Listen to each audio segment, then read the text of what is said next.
Hello everyone, हम पढ़ रहे थे एनसीईआरटी की बुक और आज के इस वीडियो में हम पहुंच चुके हैं क्लास 8 की पॉलिटी की बुक के चैप्टर नंबर 9th में। इस पॉलिटी की बुक का नाम है सामाजिक एवं राजनीतिक जीवन थर्ड। इसके हमने 8 चैप्टर देख लिए हैं और टोटल इसमें 10 चैप्टर हैं और इस वीडियो में हम 9th चैप्टर देखेंगे और अगले वीडियो हम 10th चैप्टर देखेंगे। और इस 9th चैप्टर का नाम है जन सुविधाएं। इसमें ये है, अमू और कुमार चेन्नई में एक बस में सफर कर रहे हैं और शहर के अलग अलग इलाकों से गुजरते हुए वे जल सुविधाओं को देखते जा रहे हैं। इसमें सबसे पहला नगर है अन्ना नगर और उसमें ये है राम गोपाल नाम का व्यक्ति का घर है और उसमें ये इस तरह का चित्र दिया गया है। दूसरा है सैदापेट और उसमें है ये पद्मा पद्मा की जल व्यवस्था को इस तरीके से दर्शाया गया है। फिर आगे है मंडीपाकम, उसमें एक और शिवा के घर का दृश्य दिखाया गया है। और फिर है मैलापुर, वहां पे सुब्रमण्यम की कहानी में जल के महत्व या जल की सप्लाई के बारे में बताया गया है। चेन्नई में लोग और पानी, श्री राम गोपाल जैसे आला सरकारी अफसर चेन्नई में आला अन्ना नगर में रहते हैं। भरपूर पानी के छिड़काव के कारण हरे भरे बाग बगीचे वहां ये वाला यह इलाका खासा आकर्षक है। यहाँ के नलों में 24 घंटे पानी रहता है। जब पानी की आपूर्ति कम होती है तो श्री राम गोपाल नगर जल निगम में परिचित एक बड़े अफसर से बात करते हैं और फौरन उनके लिए पानी के टैंकर का इंतजाम हो जाता है। शहर के ज्यादातर इलाकों की तरह मैलापुर में सुब्रमण्यम के अपार्टमेंट में भी पानी की कमी है। यहाँ नगर पालिका 2 दिन के एक बार पानी उपलब्ध कराती है। कुछ लोगों की जरूरतें निजी बोरवेल से पूरी हो जाती हैं, लेकिन बोरवेल का खारा पानी खारा है। लोग उसे शौचालय और साफ सफाई के लिए इस्तेमाल करते हैं। दूसरे कामों के लिए टैंकरों का पानी खरीदना पड़ता है। सुब्रमण्यम टैंकरों से पानी खरीदने के लिए हर महीने 500-600 रुपए खर्च करते हैं। पीने के पानी को साफ करने के लिए लोगों ने घरों में ही जल शोधन उपकरण लगाए हुए हैं। मंडीपाकम के एक मकान में शिवा पहली मंजिल के किराए पर रहता है। उसे 4 दिन में एक बार पानी मिलता है। पानी की कमी के कारण वह अपने परिवार को चेन्नई नहीं ला पा रहा है। पीने के लिए शिवा बाजार से पानी की बोतलें खरीदता है। पद्मा घरेलू नौकरानी है, वह सौदापेट में रहती काम करती है और पास ही एक झुग्गी बस्ती में रहती है। उसकी झुग्गी का किराया 650 रुपये माहवार है। उसकी झुग्गी में न तो शौचालय और न ही पीने का पानी अन्य अन्य स्रोत है। इस तरह की 30 झुग्गियों के लिए कोने में ही एक नल है। इस नल में रोज 20 मिनट के लिए एक बोरवेल से पानी आता है। इस दौरान हर एक परिवार में ज्यादा से ज्यादा 3 बाल्टियां भरने का मौका मिलता है।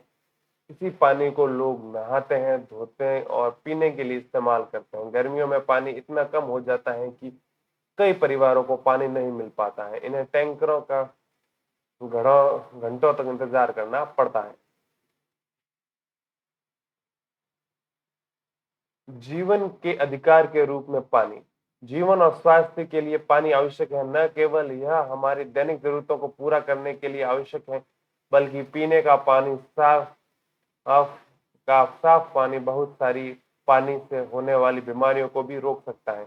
भारत की स्थिति यह है कि जिन देशों में 10 पेचिश हैजा जैसी बीमारियों में सबसे ज्यादा मामले सामने आते हैं, उनमें उनका स्थान काफी ऊपर आता है। पानी के संबंधित बीमारियों के कारण हर रोज 1600 से ज्यादा भारतीय मौत के मुंह में चले जाते हैं। उनमें से ज्यादातर 5 साल से भी कम उम्र के बच्चे होते हैं। अगर लोगों के पास पीने का पानी सहज रूप से उपलब्ध हो तो इन मौतों को रोका जा सकता है। भारतीय अनुच्छेद संख्या 21 के अंतर्गत पानी के अधिकार को जीवन के अधिकार का हिस्सा माना गया है। इसका मतलब यह है कि अमीर गरीब हर व्यक्ति का अधिकार है इसे सस्ती कीमत पर दैनिक जरूरतों को पूरा करने के लिए पर्याप्त मात्रा में पानी मिले। कहने का मतलब है कि पानी एक सार्वभौमिक पहुंच होनी चाहिए। दूसरे शब्दों में सबको पानी मिलना चाहिए।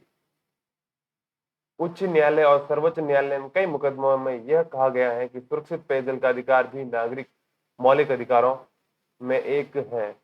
2007 में आंध्र प्रदेश उच्च न्यायालय ने पानी के गंदगी के सवाल पर महबूबनगर जिले के एक किसान द्वारा लिखे गए पत्र के आधार पर चली सुनवाई में इस बात को फिर से दोहराया।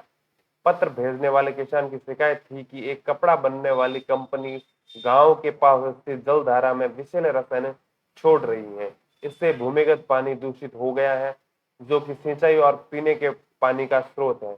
इस मुकदमे के आधार पर न्यायाधीशों ने महबूब नगर के जिला कलेक्टर को आदेश दिया कि वह गांव के प्रत्येक व्यक्ति को हर रोज 25 लीटर पानी उपलब्ध कराए। जल अधिक जल अधिकार का मतलब है कि प्रत्येक व्यक्ति को व्यक्तिगत और घरेलू इस्तेमाल के लिए पर्याप्त, सुरक्षित, स्वीकार्य, भौतिक रूप से पहुंच में भीतर और सस्ती दर पर पानी मिलना चाहिए। यह है संयुक्त राष्ट्र 2002 की बात। जन सुविधाएं। पानी की तरह कुछ अन्य सुविधाएं भी हैं जिनका हर व्यक्ति के लिए इंतजाम किया जाना चाहिए। पिछले साल आपने स्वास्थ्य और स्वच्छता इन दो सुविधाओं के बारे में पढ़ा था। इसी तरह बिजली, सार्वजनिक परिवहन, विद्यालय और कॉलेज की भी अनिवार्य चीजें हैं। उन्हें जन सुविधा के नाम से जाना जाता है।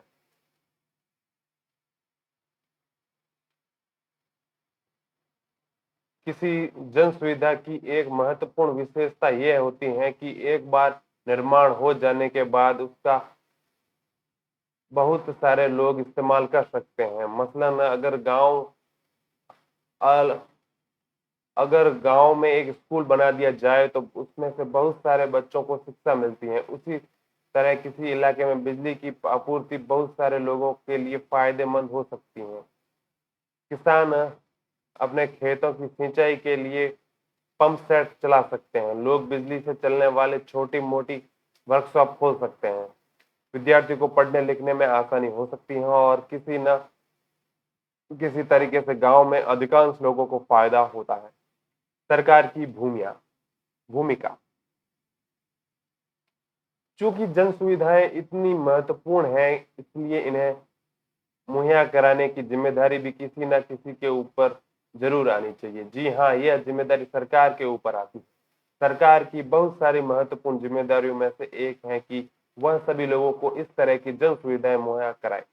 आइए इस बात को समझने के लिए यह जिम्मेदारी सरकार और केवल सरकार को ही क्यों उठानी चाहिए। हम देख चुके हैं कि निजी कंपनियां मुनाफे के लिए चलती हैं। अक्सर साथ की पुस्तक में बाजार में एक कमीज अध्याय को पढ़कर आप ये समझ चुके होंगे। ज्यादातर जन सुविधाओं के मुनाफे की गुंजाइश नहीं होती। उदाहरण के लिए नालियों को साफ रखने या मलेरिया रोधी अभियान चलाने के लिए कंपनी को क्या मुनाफा हो सकता है। फलस्वरूप निजी कंपनी इस तरह के कामों में दिलचस्पी नहीं लेगी। लेकिन स्कूल और अस्पताल जैसी कुछ जन सुविधाओं में निजी कंपनियों को दिलचस्पी हो सकती है। हमारे पास इस आशय के बहुत सारे उदाहरण हैं। अगर आप शहर में रहते हैं तो आपने कई जगह निजी कंपनियों को ट्रैक्टरों या सीलबंद बोतलों के जरिए पानी की आपूर्ति करते हुए भी देखा होगा। ऐसी स्थिति में निजी कंपनियां जन सुविधाएं तो मुहैया कराती है, लेकिन उनकी कीमत इतनी ज्यादा होती है कि चंद लोग ही उसका खर्च उठा पाते हैं।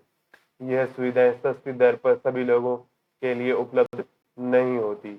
जितना खर्च करेंगे लोग उसके मुताबिक ही सुविधाएं पाएंगे। यदि यह सामान्य नियम बन जाए तो बड़ी मुश्किल होगी। इसका नतीजा यह होगा कि जो इन सुविधाओं के एवज में खर्च नहीं कर पाएंगे वे सम्मानजनक जीवन जीने से वंचित रह जाएंगे। साइड में दिए गए चित्रों के नीचे लिखे पैराग्राफ पढ़ें तो ये है, दो चित्र दिए हुए हैं और इसके नीचे लिखा है, भारतीय संविधान 6 से 14 वर्ष की आयु के सभी बच्चों को शिक्षा के अधिकार की गारंटी देता है। इस अभियान का महत्वपूर्ण पहलू यह है कि सभी बच्चों को समान रूप से शिक्षित उपलब्ध हो, लेकिन शिक्षा पर अध्ययन करने वाले कार्यकर्ताओं एवं शोधार्थियों ने निष्कर्ष से यह तथ्य सामने आया है कि भारत में स्कूली शिक्षा में हमेशा से काफी असमानता रही है।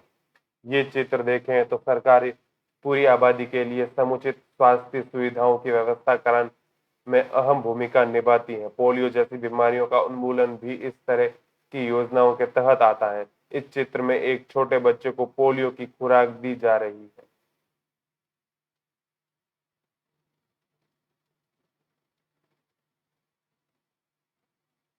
यह कोई अच्छा विकल्प नहीं है। जन सुविधाओं का संबंध लोगों की मूलभूत सुविधाओं से होता है। किसी भी आधुनिक समाज के लिए जरूरी है कि वहां इन सुविधाओं का इंतजाम हो ताकि लोगों की मूलभूत जरूरत पूरी की जा सके।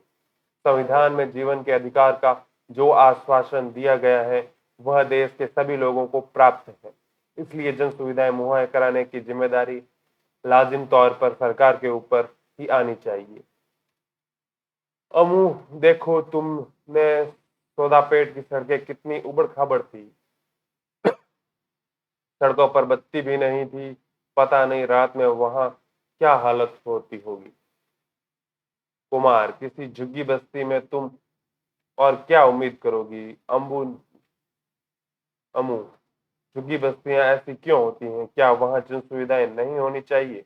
कुमार, मेरे ख्याल से जन सुविधाएं उन लोगों के लिए होती हैं जो बस्तियों में ठीक ठाक घरों में रहते हैं, वही लोग जो कर चुकाते हैं।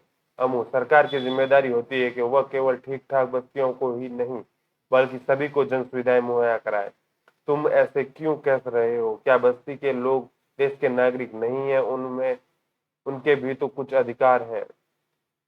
कुमार गुस्से से, पर ऐसे तो सरकार दिवालिया हो जाएगी।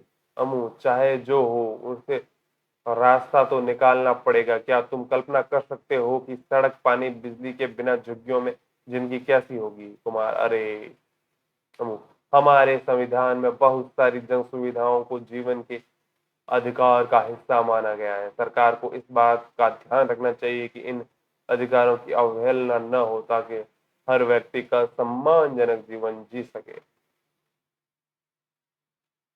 सरकार को जन सुविधाओं के लिए पैसा कहां से मिलता है? आप हर साल सुनते होंगे कि सरकार ने संसद में बजट पेश किया है। बजट के जरिए सरकार अपने नफे नुकसान का ब्यौरा पेश करती है।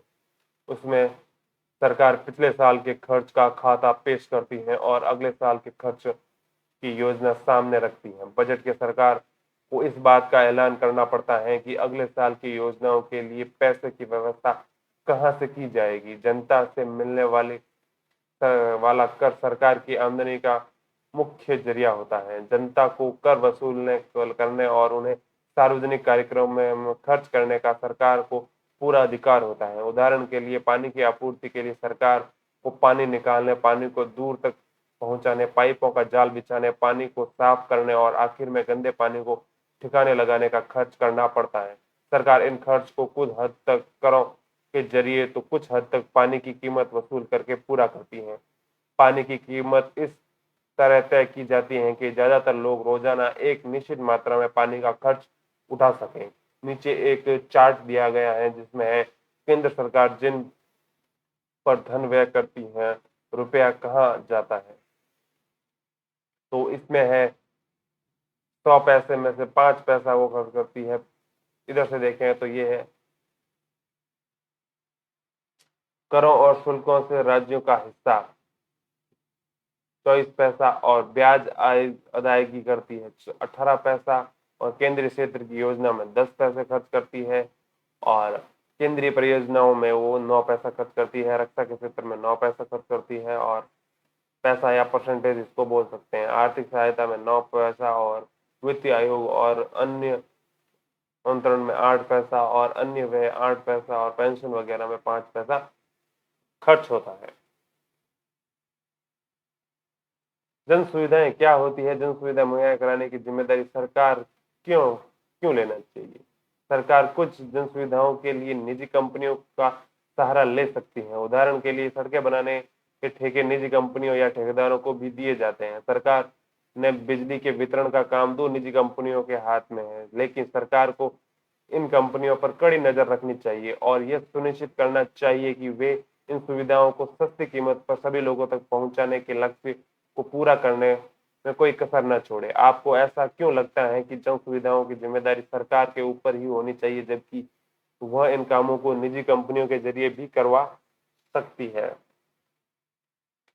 अपने घर के पानी के बिल को देखें और पता लगाएं कि आपके इलाके में नगर पालिका जल की न्यूनतम कीमत क्या है। अगर आप ज़्यादा पानी का इस्तेमाल करते हैं तो उसकी दर भी बढ़ जाती है। पानी के ज़्यादा इस्तेमाल पर बढ़ी हुई दर के बिल वसूल करने के पीछे सरकार का क्या उद्देश्य है? किसी वेतनभोगी कर्मचारी, अपना व्यवसाय, फैक्ट्री चलाने वाले व्यक्ति और एक दुकानदार से बात करके पता लगाएं कि लोग किस तरह से कर सरकार को चुकाते हैं। अपने नीतियों में कक्षा के शिक्षक को दिखाएं और चर्चा करें।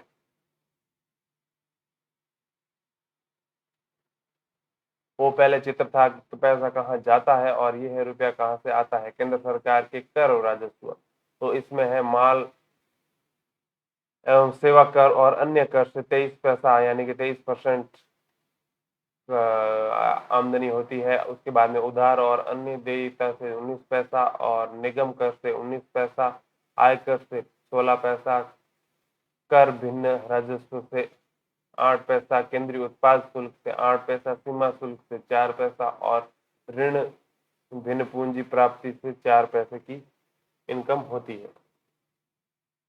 कम दूरी के लिए बसें की सार्वजनिक परिवहन सबसे महत्वपूर्ण साधन है। ज्यादातर कामकाजी लोग बसों से ही अपनी मंजिल पर पहुंचते हैं। तेज शहरीकरण के कारण बड़े शहरों में भी सार्वजनिक बस प्रणाली जरूरत के हिसाब से कम साबित होती जा रही है। इस कमी को पूरा करने के लिए दिल्ली तथा अन्य महानगरों में सरकार ने मेट्रो रेल परियोजना के रूप में एक महत्वाकांक्षी योजना शुरू की है। दिल्ली में मेट्रो रेल के पहले खंड का निर्माण करने के लिए सरकार बजट में से 11,000 करोड़ रुपए का खर्चा किया जाता है। कुछ लोगों का कहना है कि अगर सरकार सार्वजनिक बस प्रणाली के सुधार पर ध्यान देती है तो इतने भारी खर्च की जरूरत न पड़ती और लोगों की जरूरत भी पूरी हो जाती। आपको क्या लगता है, आपकी राय में देश के दूसरे भागों में क्या हल ढूंढा जा सकता है? चेन्नई में पानी की आपूर्ति, क्या सबको पानी मिल रहा है? इसमें कोई शक नहीं है कि जन सुविधाएं सभी को मुहैया होनी चाहिए, लेकिन हकीकत में ऐसा नहीं है। बहुत सारे स्थानों पर ऐसी सुविधाओं का भारी अभाव है। इस अध्याय में के अगले हिस्से में आप पानी की इस व्यवस्था के बारे में पढ़ेंगे। जल सुविधा बहुत मायने रखती है। जैसा कि इस अध्याय में शुरुआत में हमने देखा कि चेन्नई में पानी की भारी कमी है। नगर पालिका की आपूर्ति से शहर की लगभग आधी जरूरत भी ही पूरी हो पाती है। कुछ इलाकों में नियमित रूप से पानी आता है, कुछ इलाकों में बहुत कम पानी आता है। जहां पानी का भंडारण किया गया है उसके आसपास के इलाकों में ज्यादातर पानी आता है, जबकि दूर की बस्तियों में कम पानी मिलता है। जल आपूर्ति में कमी का बोझ ज्यादातर गरीबों पर पड़ता है। जब मध्यम वर्ग के लोग सामने पानी की किल्लत पैदा होती है तो इस वर्ग के लोग ज्यादा आसानी से इसका हल ढूंढ लेते हैं।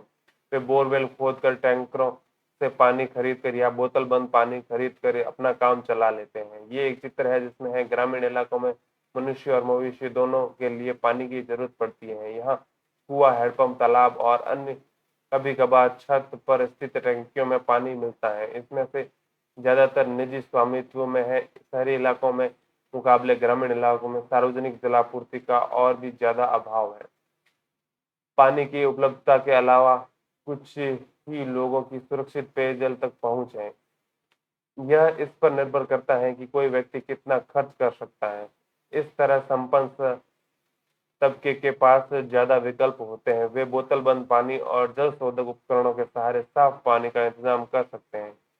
इस मद में खर्च कर सकने के कारण उन्हें साफ पानी मिल जाता है, परंतु गरीब इस सुविधा से वंचित रह जाते हैं। लिहाजा ऐसा लगता है कि जिन लोगों के पास पैसा और उन्हीं के पास पानी का अधिकार है, यह स्थिति पर्याप्त और स्वच्छ पेयजल उपलब्ध कराने के लक्ष्य से बहुत दूर है।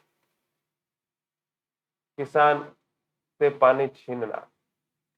पानी की कमी से निजी कंपनियों के लिए मुनाफे के नए रास्ते खोल दिए हैं।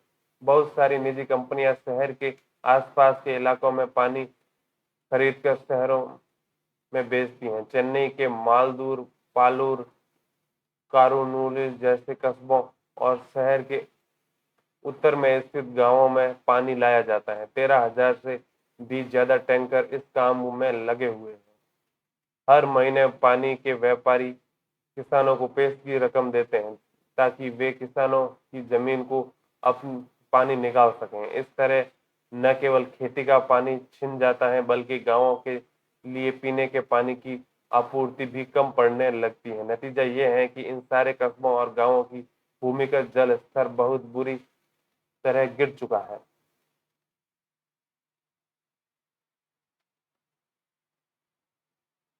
विकल्पों की तलाश। चेन्नई की स्थिति कोई अनूठी नहीं है। गर्मियों के महीने में पानी की कमी का हाल देश के दूसरे शहरों में भी दिखाई देने लगता है। नगर पालिका की जल आपूर्ति में कमी से निपटने के लिए निजी कंपनियां ज्यादा से ज्यादा इलाकों में फैलती जा रही है। ये कंपनी अपने मुनाफे के लिए पानी बेचती हैं। पानी के इस्तेमाल में भी जबरदस्त गैर बराबरी दिखाई देती है। शहरी इलाकों में प्रति व्यक्ति लगभग 135 लीटर पानी प्रतिदिन मिलना चाहिए और पानी की यह मात्रा लगभग 7 बाल्टी के बराबर है। शहरी जल उपयोग आयोग में यह मात्रा तय की है, लेकिन झुग्गी बस्तियों में लोगों को रोजाना प्रति व्यक्ति 20 लीटर पानी 1 बाल्टी भी नहीं मिलता है। दूसरी तरफ आलीशान होटलों में रहने वाले लोगों को रोजाना प्रति व्यक्ति 1600 लीटर 80 बाल्टी तक पानी मिलता है। नगर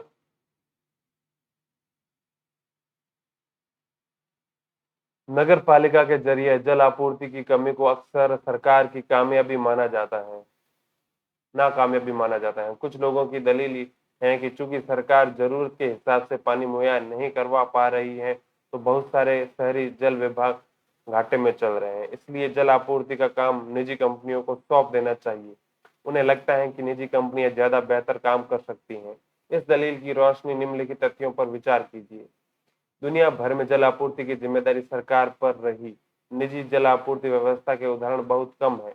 दुनिया में कई ऐसे क्षेत्र हैं जहां सार्वभौमिक जल आपूर्ति सब लोगों तक पहुंच चुकी है। नीचे बॉक्स में देखें कि ये है पोर्तो एलेग्रे में सार्वजनिक जल आपूर्ति। पोर्तो एलेग्रे ब्राजील का एक शहर है। इस शहर में बहुत सारे लोग गरीब हैं, लेकिन गौर करने वाली बात यह है कि दुनिया के दूसरे ज्यादातर शहरों के मुकाबले यहाँ शिशु मृत्यु दर बहुत कम है। यहाँ नगर जल विभाग के सभी लोगों को स्वच्छ पेयजल मुहैया करा दिया है। शिशु मृत्यु दर में गिरावट के पीछे यह सबसे बड़ा कारण है। यहाँ पानी की औसत कीमत कम रखी गई है और गरीबी वहां से केवल आधी कीमत ली जाती है। विभाग को जो भी फायदा होता है उसका इस्तेमाल जल आपूर्ति में सुधार के लिए किया जाता है। जल विभाग का काम पारदर्शी ढंग से चलता है। विभाग को कौन सी योजना हाथ में लेनी चाहिए इस बारे में लोग मिलकर तय करते हैं। जनसभाओं में जनता प्रबंधकों का पक्ष सुनती है और जल विभाग की प्राथमिकता तय करने में वोट के जरिए फैसला करती है। आगे है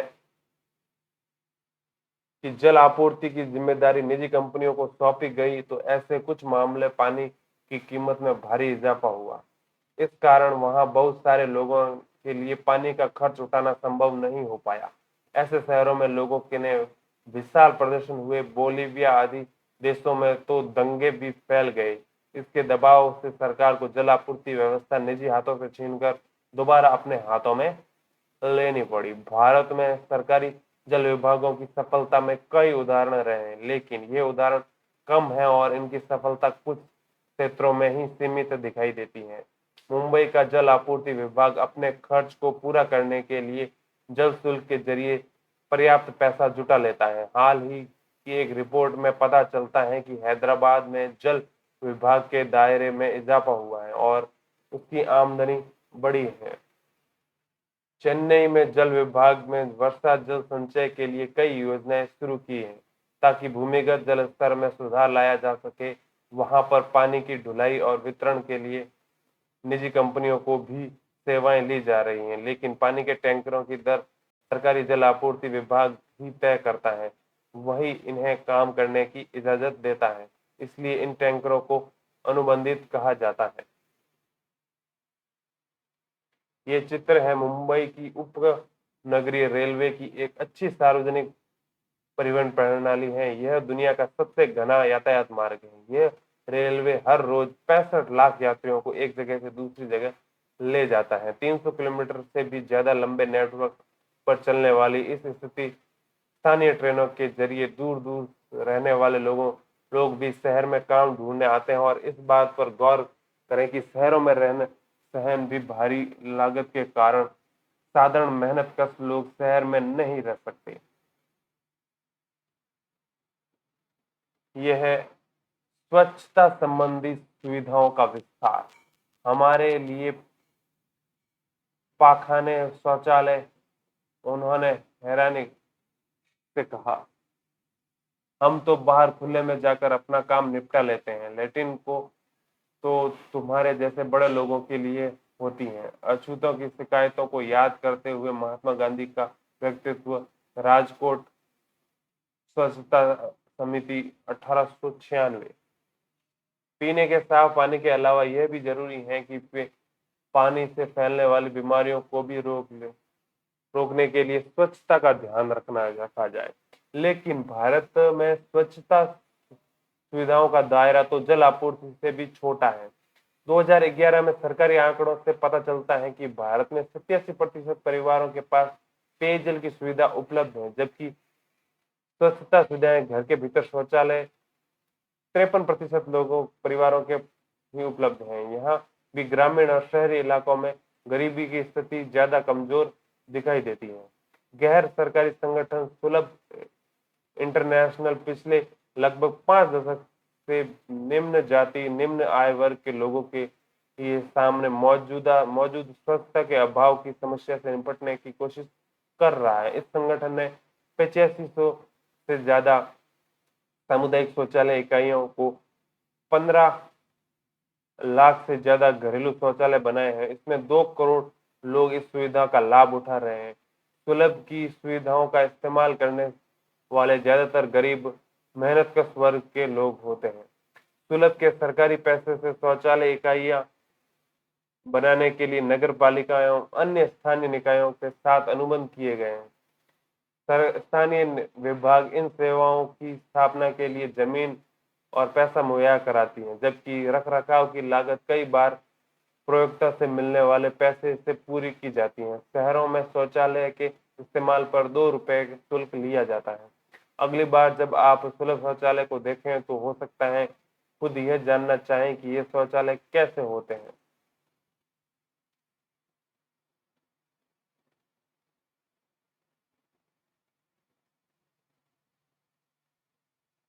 आगे ये चित्र है और ये है 2001 की जनगणना के अनुसार 44% ग्रामीण घरों में बिजली पहुंच चुकी है।